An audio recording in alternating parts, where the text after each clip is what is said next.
So what we're looking at for the purposes of the lesson is the 6D with the 50mm and the 60D with the 50mm.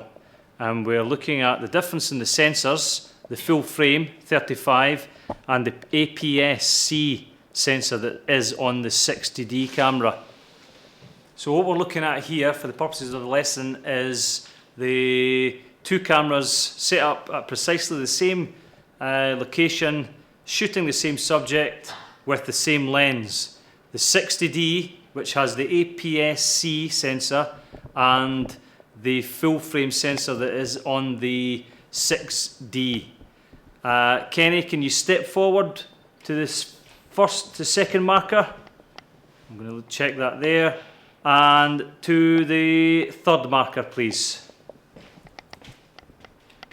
And what we're looking at is a combination of angle of view, depth of field within the view of the 50mm lens and what happens when it brings an image into the sensor.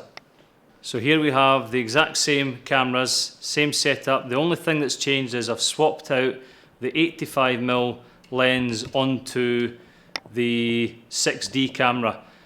Notice how the image on the 6D camera has changed remarkably.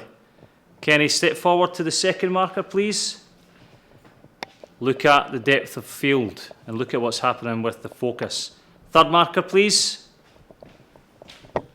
Now compare this to the 50mm lens.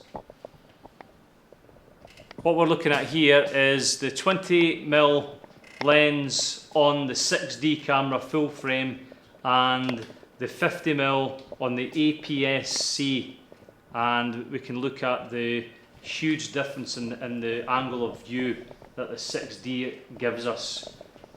Remember, this is effectively a wide-angled lens that's sitting on the 6D camera as we speak. Kenny, move to the second marker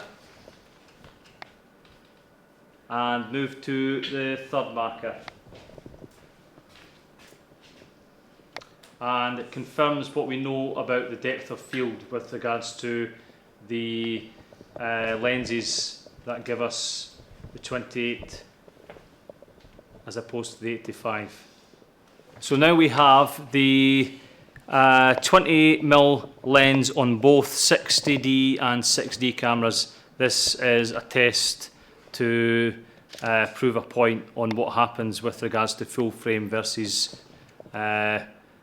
the APS-C. Kenny, step forward to the second marker and to the third marker. Thank you.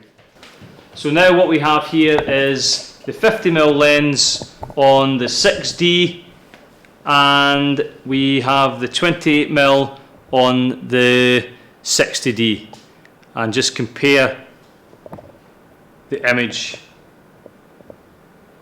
from both. Kenny, move forward to the second marker and to the third marker.